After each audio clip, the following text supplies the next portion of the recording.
Welcome to Real Talk Wrestling. I'm your host Josh. With me is Chris Koffler. What is going on, my guy? Are you back? Are you back like AEW is back? I'm back. I was gone there for a second to open the show, but now I'm back.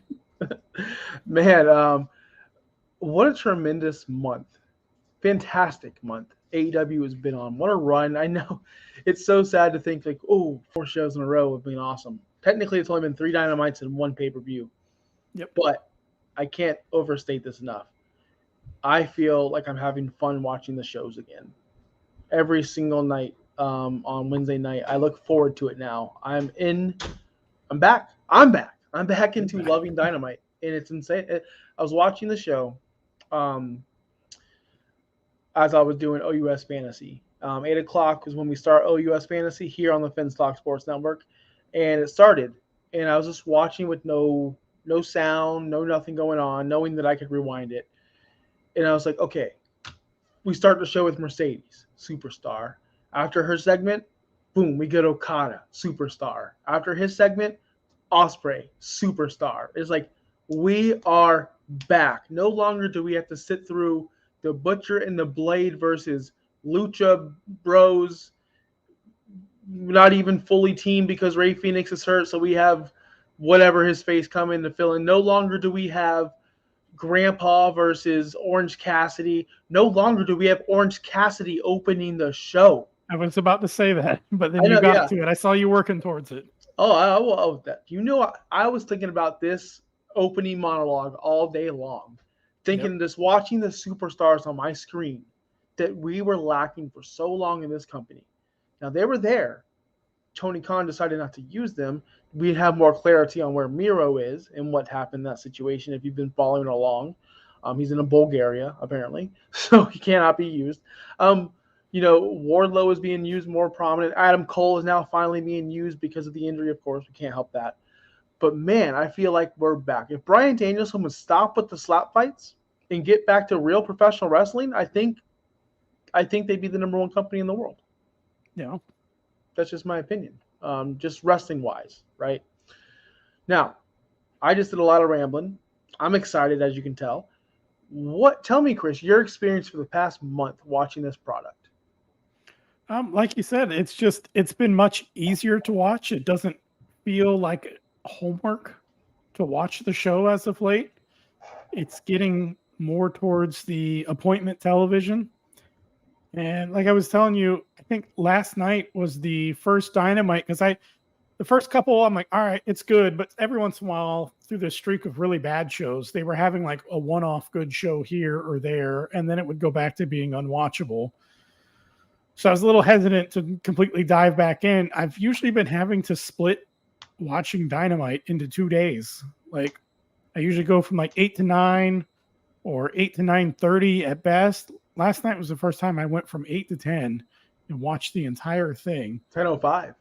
10:05. Yeah, that's right. It was 10:05. I stuck around for an extra 5 minutes, watched a few minutes of Rampage even. I watched the video package with the Ass Boys and Jay White. I watched that promo. I didn't make it that far. Okay. I was exhausted. So but I had to watch everything on the card. I'm like, I kind of want to watch everything that's here. Like it's all I don't know what it is too. Like it feels like they just made some minor tweaks again. It went from being so good, some things got tweaked, and it went like so bad, and now they just retweaked them again. Because it's not like they overhauled the show or anything, but they just made some small changes here and there, and like everything was good. We're getting a lot of good wrestling, like you said, and some really big stars again. We could do without all of the. We don't want to see squash matches, right? We're done with those. Hold on. We're going to talk about something I was really happy and proud with, which we can get to later, but can continue. Squash matches still have a place, and we will get to that segment when we get to that segment. Yeah. But it was too much before. Like you said, they have everything in wrestling has a place. We were talking, I think, last week. Roll-up pins, they have a place, but it's not all the time. Squash matches, they have a place, but not all the time, or not too frequently. We're getting meaningful matches. We're getting meaningful stories, I think is what it is now. Even, and I'm sure you'll want to dive into this too, I even enjoyed the Jericho match. I didn't think I would. Which, by the way, remember we were talking about it. And we are like, why are they fighting? But neither one of us saw why. Yes. It was a Jericho respect thing about him being the tag partner. He says, "I need to wrestle. I've been on your side, but I need to be across the ring from you." Respect, kind of like the Blackpool Combat Club in the beginning, where they had to fight people first before they would accept them. Kind of that same general concept. So that's why they were fighting each other. But just the show's good all around. I'm excited for it, and I feel like you go on Twitter and you see a lot of people echoing that same thought, that they're like, "Wow, it's so much better now." In the last month, like you said, three Dynamites plus the pay-per-view, everything has been light years better, but it doesn't feel drastically overhauled. 1000%. And I've been thinking about the pay-per-view schedule and how it's affecting these television shows. We have a pay-per-view coming up on April 21st, Dynasty. It's coming. We're going to a larger scale pay-per-view, which you are against. And I am also opposed, but not as much as you think these days. Think about this. They did a pay-per-view quarterly where they had the 4, and then they added the 1 more, and they had 5, and they added 6. There was a lot of time in between big shows. And so coming from a procrastinator as myself, we don't know Tony Khan personally, but I can guarantee you he's a procrastinator from the way he books his television shows. He's thinking, oh, I don't have Revolution until March. We just had a pay-per-view in November or whatever, so far away. There's nothing to do. Where are you going to pay off these matches? So he was just throwing just at the wall and going, well, we don't have to do anything until 4 months to the pay-per-view, or sometimes 3 weeks or 4 months, 3 or 4 weeks till the pay-per-view. That's what he was doing. I do it all the time in my life. I'm like, okay, I gotta sweep the floor. It's 2:00. Okay, company's coming at 6. I can squeeze 5 hours of Fortnite. I can squeeze, that's the kind of guy I am. Like I can do what I want to do first before I do that. So he's like, you know what? I want to have these dream matches that don't make sense. Get these guys some work in. Get them television time. Oh shoot, we have 2 weeks to the pay-per-view. Let's cram it all in. He doesn't have time for that now. Now he has these pay-per-views he has to pay off. And it's not like at WWE where they can just go, you know what? We're gonna have these matches and everyone's got Peacock and nobody cares. No, he needs people to buy these pay-per-views because they cost money. He doesn't have the deal of a Peacock or a streaming service. So he needs to have stories that matter going into each pay-per-view each month. So I'm kind of for the pay-per-view monthly now. Like I'm for, if we're going to get television like this, meaningful television where every single match matters, every segment matters, even the squash match between Swerve and the Butcher, that mattered. There was a reason for it. Whereas before we were just getting Ishii versus, Rocco, the fifth guy from the Best Friends. I can't even think of his name. You know who I'm talking about. We were getting Jay Lethal and Jeff Jarrett in a Texas death match against the Hardy Boys. Like, for what? For what? Right? For nothing. Just for nothing, because there was no agenda. There was no deadline. There was no end goal. It was just, we're here. Who wants to work today? That's how I felt he ran his company. Yeah, and I can see that now that you mention it. Maybe he's like, I got all this time. I'm going to put on another dream match this week because I got to fill these shows. Every month, it feels like too much for 2 reasons. One, like you mentioned, they don't have a deal. I don't want to spend $50 a month. I don't need to put that into my monthly budget. AEW pay-per-view, $50. So it'd be one thing if they had a network deal like WWE where it came included. Like, it's great for WWE pay-per-views because whether they were on there or not, I already had a Peacock subscription. So in my eyes, it cost me $0 to watch a WWE pay-per-view because I already was subscribed and would be even if they left that network. But it dropped $50 a month is a lot. The other thing, too, I don't want to see them get into the WWE routine where it's just like they have to spread out their stories over multiple pay-per-views. It makes it feel less special. I'd be okay with maybe up to like 6 pay-per-views, maybe every other month.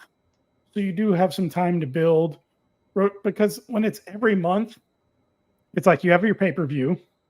The first week after the pay-per-view is the fallout from the pay-per-view. It's like a recap week. Second week is usually kind of like just random dead time week. The third is the start of the build. So we're just getting into the build. And then week 4 is, okay, this is the go home show. And then it's like pay-per-view again. Like it's like not enough time to really build a story that I'm invested. 1 month story. I want more time onto the story than 1 month at a time. That's my problem with the every month format. No, I Unless 1000% understand. unless they did this. Here's my counter is if they were building one story, if they could kind of have it where like people were not on every single pay-per-view. Don't put John Moxley or really anyone. Brian, I don't want to see anyone on every pay-per-view. If you're going to do one a month, make them go every other month so that their stories can still span maybe 2 months. You kind of have one story kind of working here, another one working here. And it's not even, I wouldn't want to see like this month is Dynamite's pay-per-view and then next month is Rampage and Collision's pay-per-view. I'd want to say, hey, give me some stuff on Dynamite that's going to be on this pay-per-view, but then also have some stuff going on Collision that's going to be on this pay-per-view, but also have some stories working for the following pay-per. You know what I mean? Kind of stretch it out on both shows. Then I would be a little more okay with it from a story point vantage. No, that's perfect because, and on top of that, it would also help with the bloated, shows that start that end at 1 a.m. You can actually have a 6 to 7 match pay-per-view monthly instead of a 12 match pay-per-view, which none of us can get through.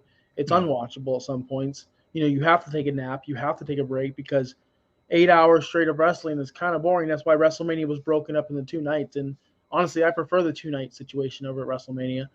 Now, if you run a program, you do Swerve and Joe on this pay-per-view. You don't need to do Swerve and Joe again, or Joe even again. He doesn't need to defend his title every single month. That doesn't work. UFC doesn't do that. Boxing doesn't do that. WWE doesn't do that anymore. You need to defend your title every month is worn out. It's old school thinking. You just don't need to defend it every single month. So I understand. So instead of having Joe versus whoever again, Edge or Adam Copeland can then headline the next pay-per-view, making that TNT title kind of more important, right? His next person. And then you have like the Okada with the Continental. You can just cycle stars, make them feel important by headlining that pay-per-view of that month.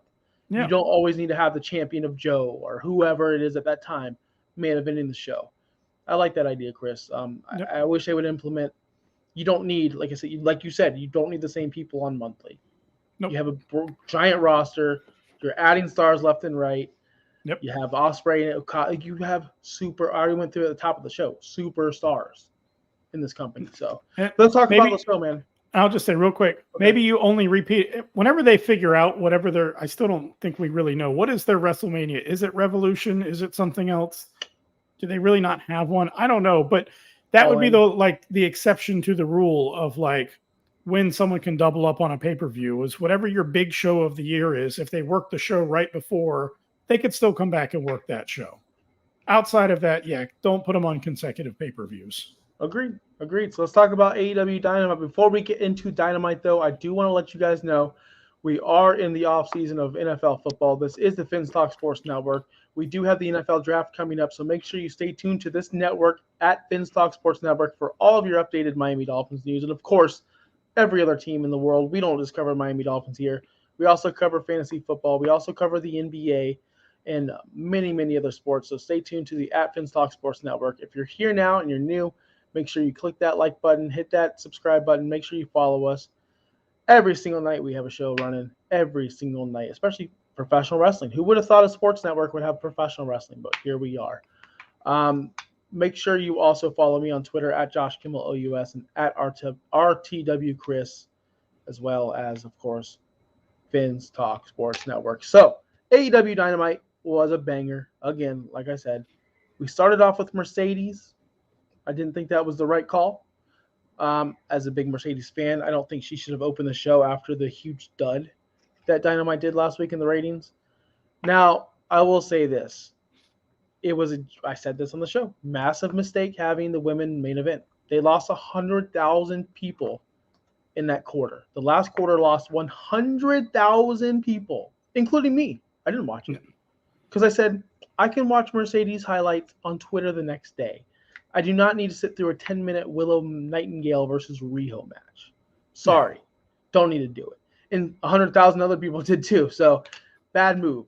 I think Tony Khan said, you know what? We had such a bad rating. I'm going to prove she's a draw. I'm going to start her up with the show again. Hard-headed stupidity, but it is what it is. I think Okada and Eddie Kingston, old school style, should have opened the show. Boom, got into their match. Then we could have had the Mercedes situation. But it's okay. I'm not here to complain because it was a phenomenal show. Yeah. It's kicking off her program. Now, where do you think Mercedes is leaning towards? Is she going to take that title away from Julia Hart? Is she going to have a feud with Chris Statlander? Like, I don't know. This can go in any separate way. I don't think it's Chris Statlander to start, but on this week's show, you were saying, yes, she's going to look at towards Julia. I feel like that's probably where she's starting.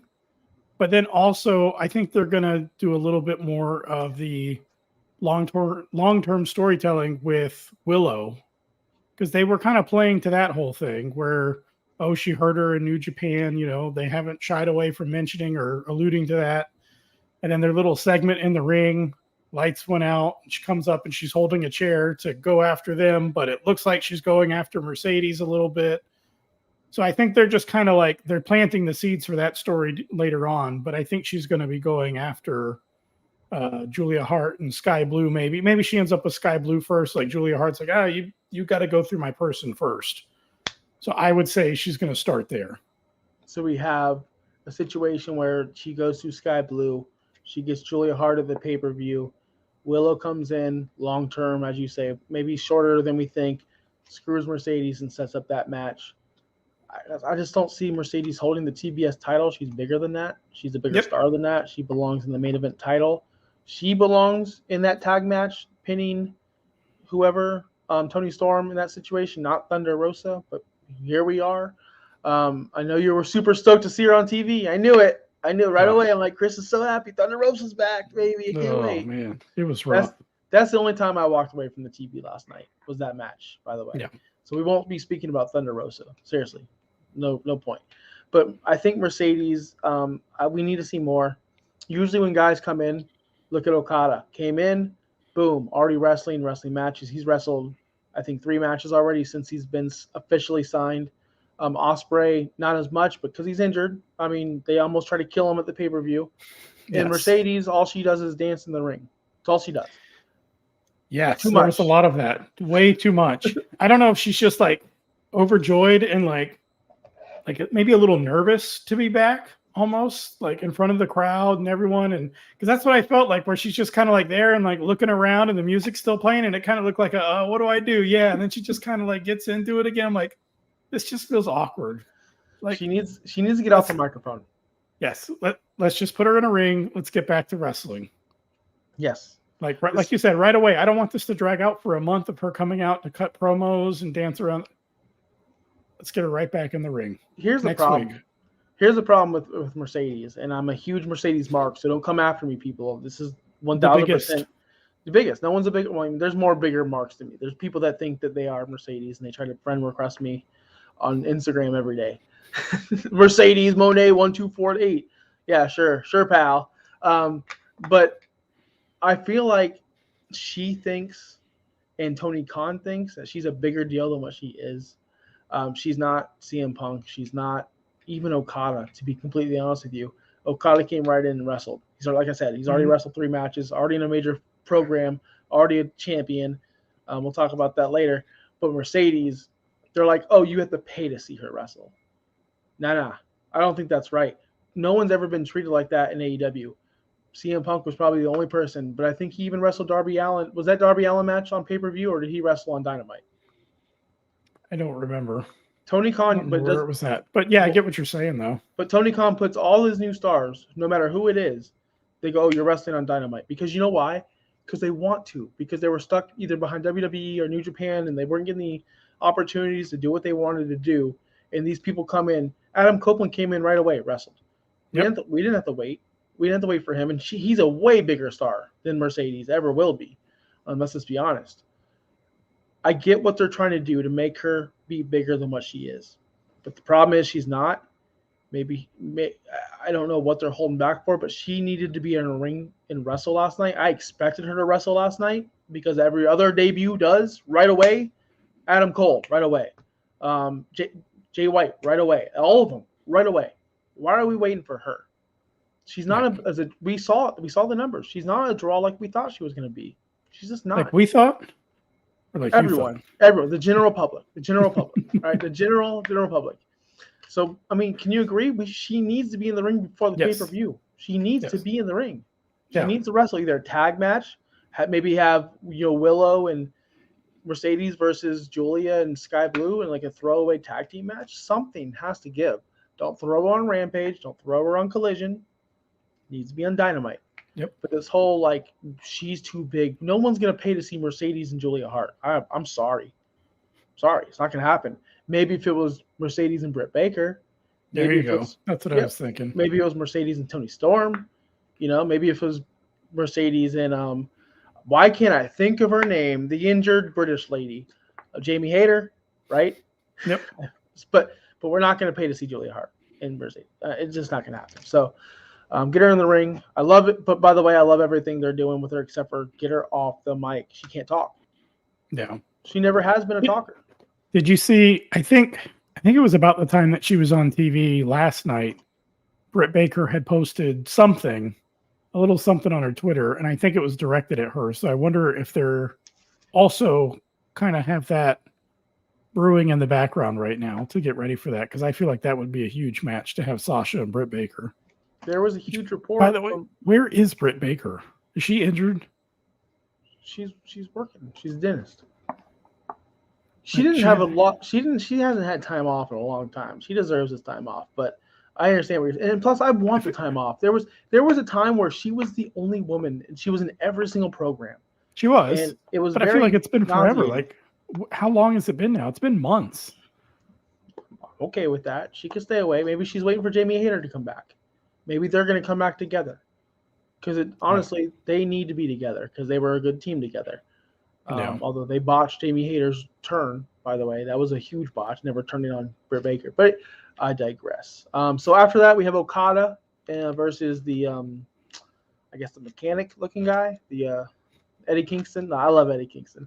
The mechanic-looking guy. He just looks like someone that works at Tire Kingdom that fucks up my alignment.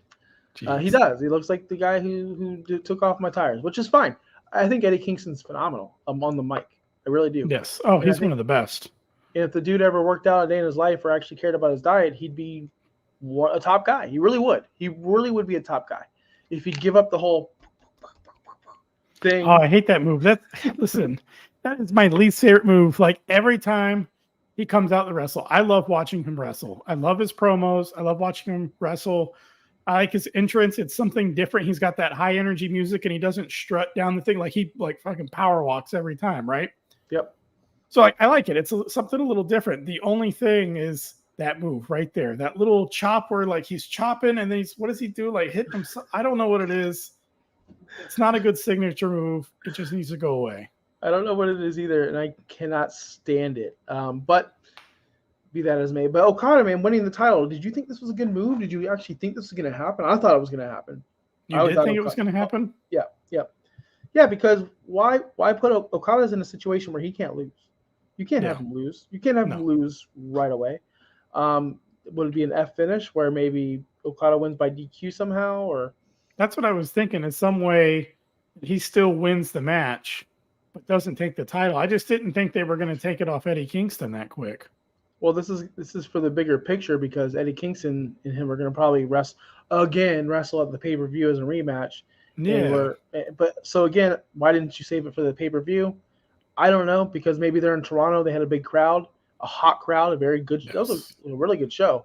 I'm okay with it. I don't think Eddie Kingston should have the title. I think Okada's better fit for it, and he can elevate that title with the Bucks. I just thought, that I thought Tony was a big Eddie fan, so I thought he would keep it for a while longer. Although I was thinking about it, where would you say that title ranks? So we have the world title, and where do the other three fall? Glad you asked, because I was going to ask you the same thing. So in my eyes, the way I feel the importance is world title 1, TNT title 2. I hate to say it, but Continental title 3, FTW title. No, I'm just kidding. No, but for real, the lowest of low is the title that the sunglasses guy, Orange Cassidy's carrying. Yeah, the whatever. Intercontinental National No, it's not Championship. intercontinental. That's what I want to say. It's like the international. The international So they have title is the, the least important. so they have title. the international title and the continental title. Like I always try and think of it as like back in the day, we always had the world title for WWE. Below that, you had, and this is like 90s, mid 90s before they merged. You had the intercontinental title was the definite second, and then like the third was like the European title. 1, 2, 3. You had the hardcore title. I didn't really put it in line with the other ones. That was kind of off to the side, just like the tag. But it was a clear 1, 2, 3. If you're the European title, you're the jobber at the bottom. That was your D'Lo Brown. Hey, maybe D'Lo Brown was not a jobber. He was at the bottom. He was never near the world title. He wasn't an intercontinental title. Like he was there. You know, you had like a definitive progression of titles. But like I feel it's like AEW right now. Yes, it definitely TNT feels like the definitive number 2 now. I'm interested to see if Adam Copeland can keep it as important as Christian did that whole time, because he definitely elevated the title. Told you. For sure he did. Listen, I told you in the beginning, if they keep him on TV, I would believe in it. You didn't believe that was me.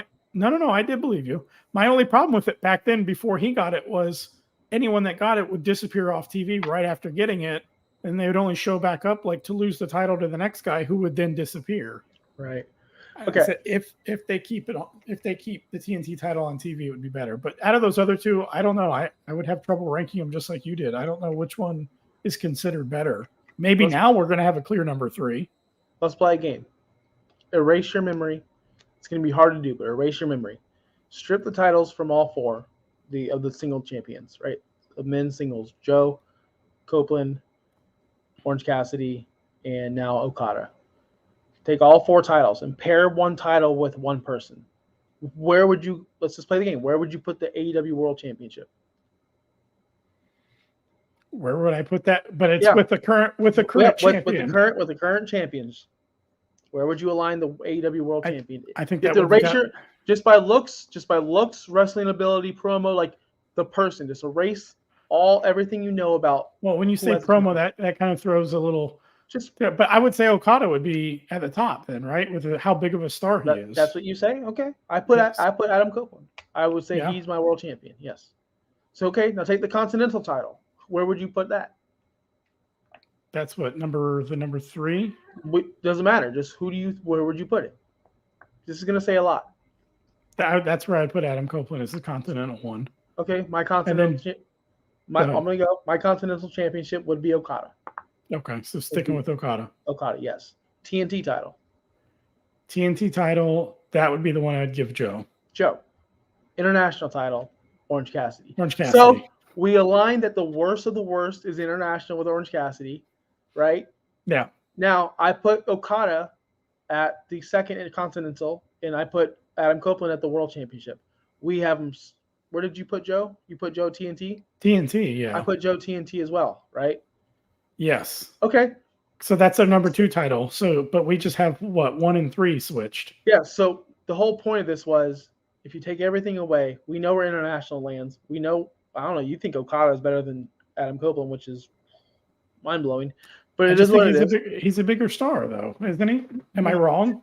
If I walk down the road and I show here, yes. If I walk down just anywhere, go to the mall, go to Target, go to the Panera, right? Go to Dunkin' Donuts, and I show him a picture of Adam Copeland and I show him a picture of Okada. Who do you think is going to be noticed?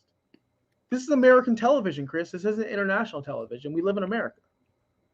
We do, but that's like, okay, that's like saying, let me think of 2 wrestlers here, and I'm gonna use your theory right now. If you had to just put them on 2 belts, and and it's based off taking their picture and showing them to people out in public, okay? Give me, who would you rather give a best title to, World Championship title to, or the bottom one? You got to take a picture out there, and you got to show people a picture of Hulk Hogan and Kenny Omega, or Hulk Hogan and Will Ospreay. And it's just based off who's going to recognize who more. So you're going to give Hogan in his prime or Hogan now? No. You didn't say in his prime. We didn't say Adam Copeland in his prime. Adam Copeland in his prime, that's a different conversation. I would agree with you, but I'm talking about Adam Copeland in 2024. I'm still taking Adam Copeland as my world champion. He's got it all. We saw last night in that match, which I guess we could jump to right now, because in the middle there was a lot of good stuff. There was a lot of good stuff in the middle. We do want to get to this match. We got about 10 minutes left to go.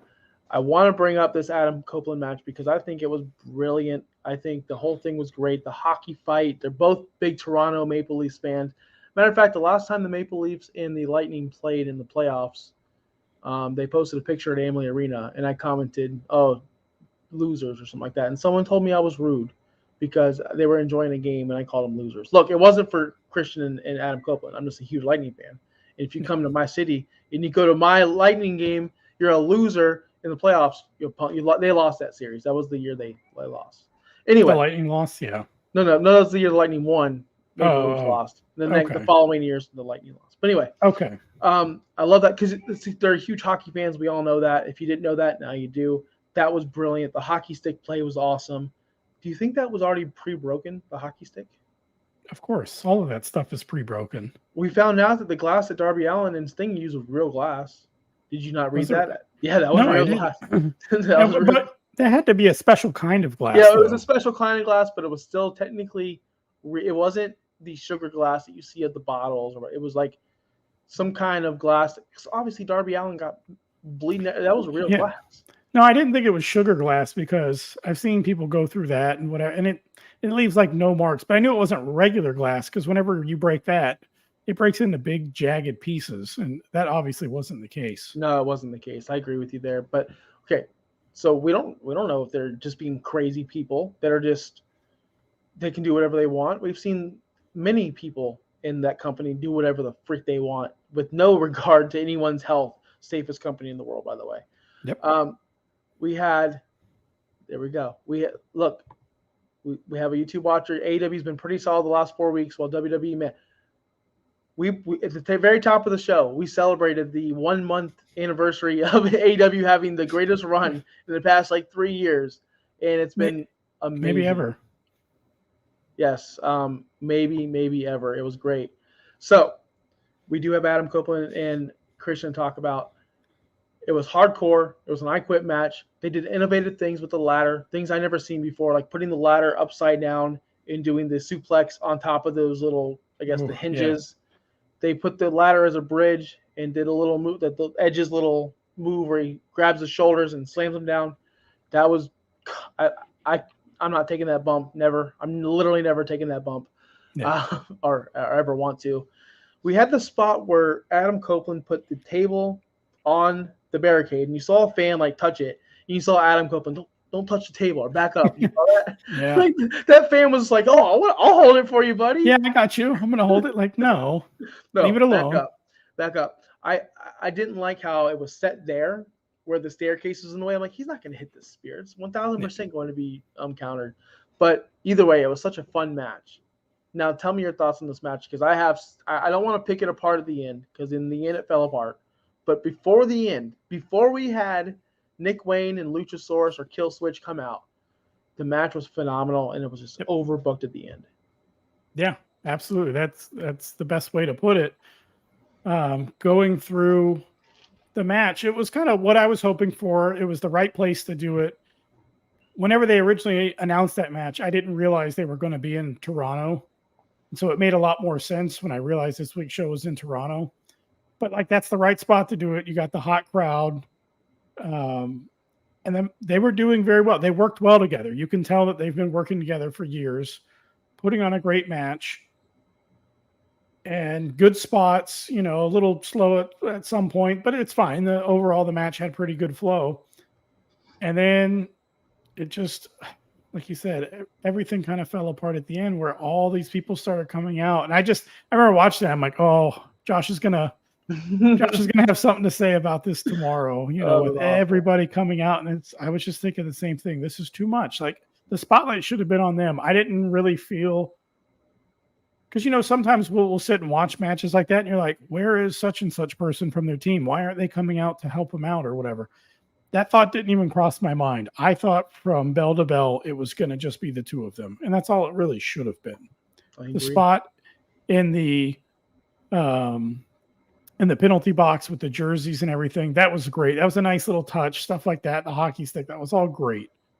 If this match would have been like darn near perfect if they would have just cut out all the people running out. It just wasn't necessary. It didn't add really anything to the match other than him getting handcuffed, because I guess that's where they wanted to get to for the I quit thing.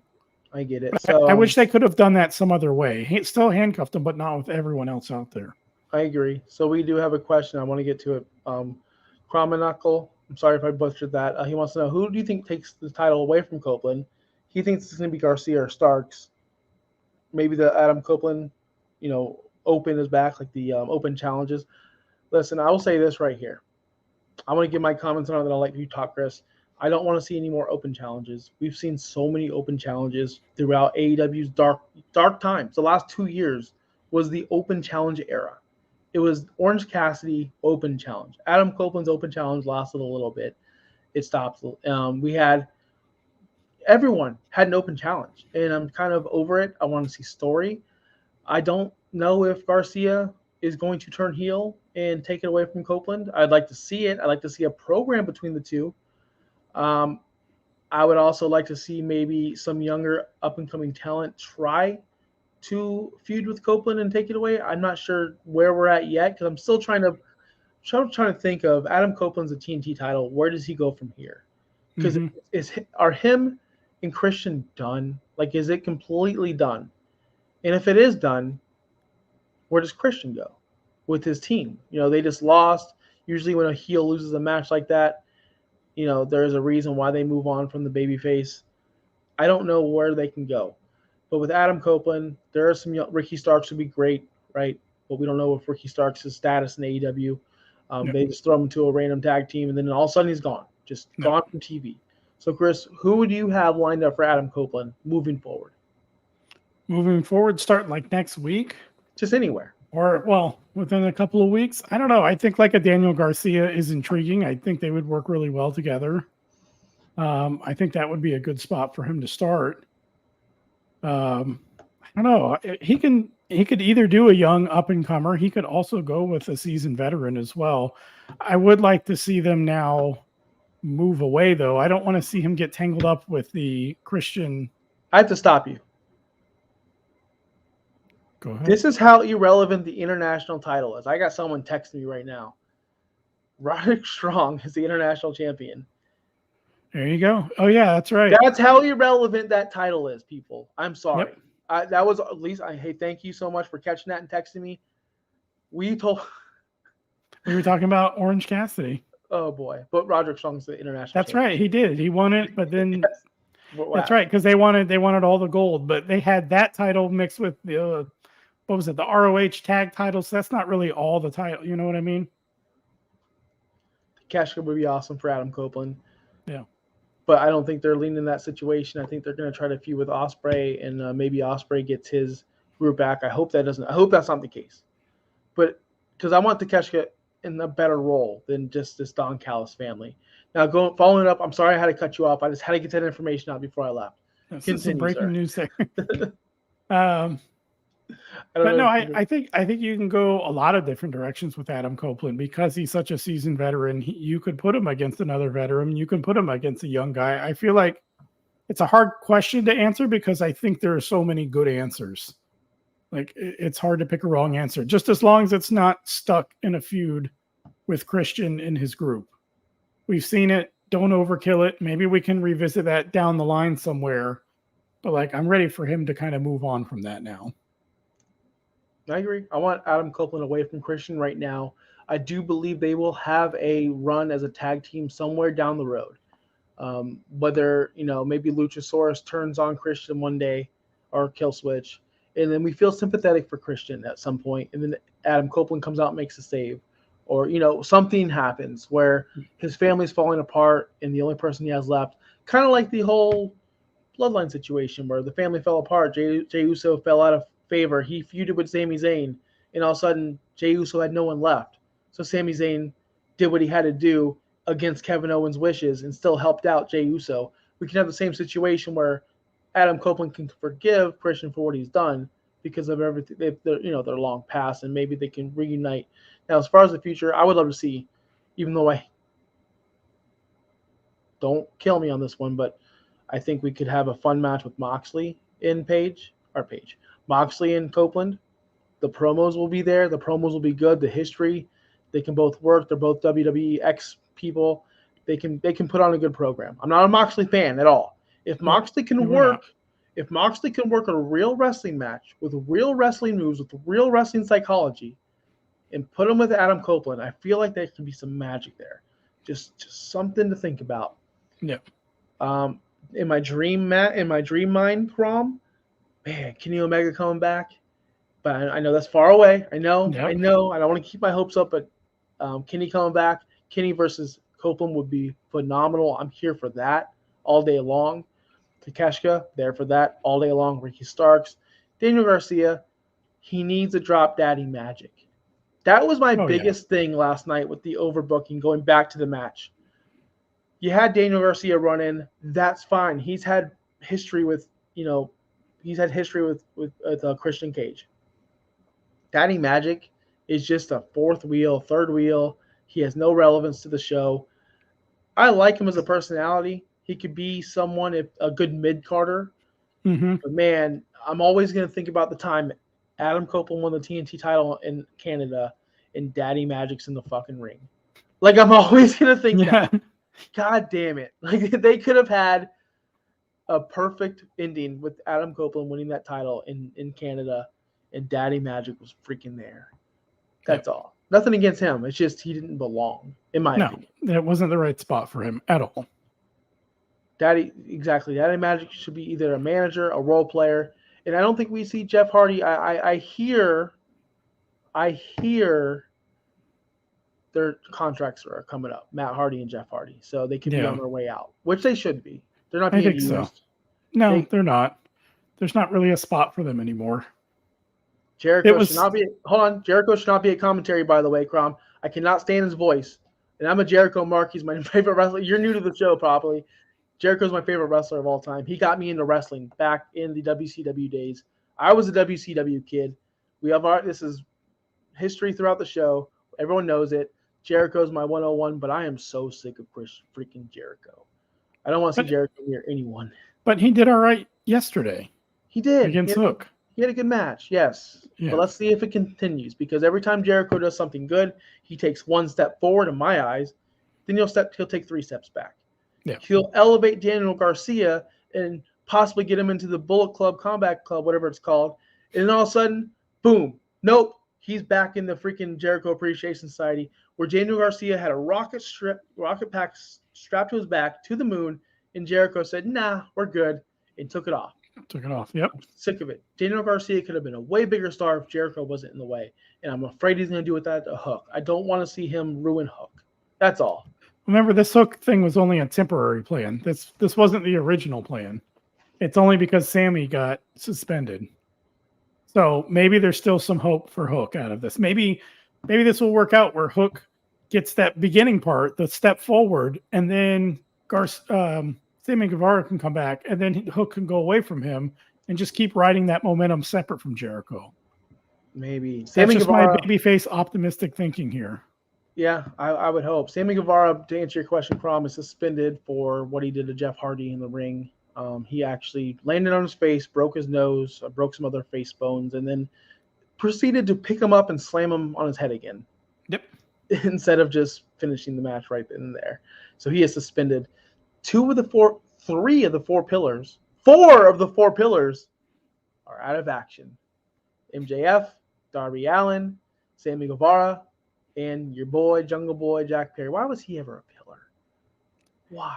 Because I called it from the start. He was young and he had promise, but he didn't. He never had promise. I'm sorry. If you're a Jungle Boy fan, if you're a Jack Perry fan, look, he may have had promise with Jack Perry, but I said it from the beginning. No one's going to be saying, you're a world champion, Jungle Boy. That was never going to happen. No. That was never They were a fun tag team, though, in the beginning. Yes, they were. Jurassic Express, they were a lot of fun to watch in the early days of AEW. They had that Kane X-Pac feel to them. To answer Crom's question, I'm just going to call you Crom, dude. I'm sorry. The reason why he was suspended, though, is because John Moxley came out. Remember when John Moxley was dropped on his head 3 different times from Ray Phoenix and got injured pretty bad? And then John Moxley spoke up about how we need to fix this problem. That's why he got suspended, because he violated the match rules where if someone's really hurt, you don't pick them up again and drop them on their head. Same thing that happened to Moxley. They're trying to protect their wrestlers, the safest company in the world, according to Tony Khan. Safest. Yep. No more. But I will say this now. We're going to go ahead and get out of here. I do have to run. It's been a fun show, Chris. AEW's been on fire. We don't even need to filibust with WWE nonsense. We don't need to talk about the Rock concert, right? We don't need to talk about the Cody Crybabies. That's right. Real Talk Wrestling is back. World Talk Wrestling's back. AEW's back. It's been a phenomenal. Right. I hope they keep it up. I want Mercedes in the ring next week. Tony, if you're listening, I know you liked one of my tweets before, Tony. I want Mercedes in the ring. I want her wrestling. I want her in action. There's no reason for this nonsense, bad promo stuff. She's the best women's wrestler in the world. Let's treat her like it. I want to see more Okada wrestling because he's awesome. And Ospreay, I know you're hurt. Your promos are awesome. We didn't even get to Ospreay right now. We didn't even get to Ospreay. Biggest baby face in the company is Will Ospreay. Guarantee he wins the title at all in Wembley. I can't wait for it. I cannot wait. I'm mega on Will Ospreay. But guys, we are going to wrap it up, Chris. Thank you so much for watching the show. I see a lot of you in here, so drop a like if you did like the content. If you didn't, I'm sorry. We'll do better next week. We're here every single Thursday night, 7:30. We're always breaking down AEW. That's the number one priority. But when AEW was lacking, we were talking WWE, honestly. But AEW's back, baby. We have people like Crom who fell back in love with professional wrestling because of AEW. Chris, I believe you fell back in love with wrestling because of AEW. That's right. I fell back in love with wrestling because of the rise of AEW. So keep our sunshine shining, Tony Khan. Until next week, Chris, you got anything you want to say? Tony, keep the good shows rolling. Boom. Keep the good shows rolling. Darby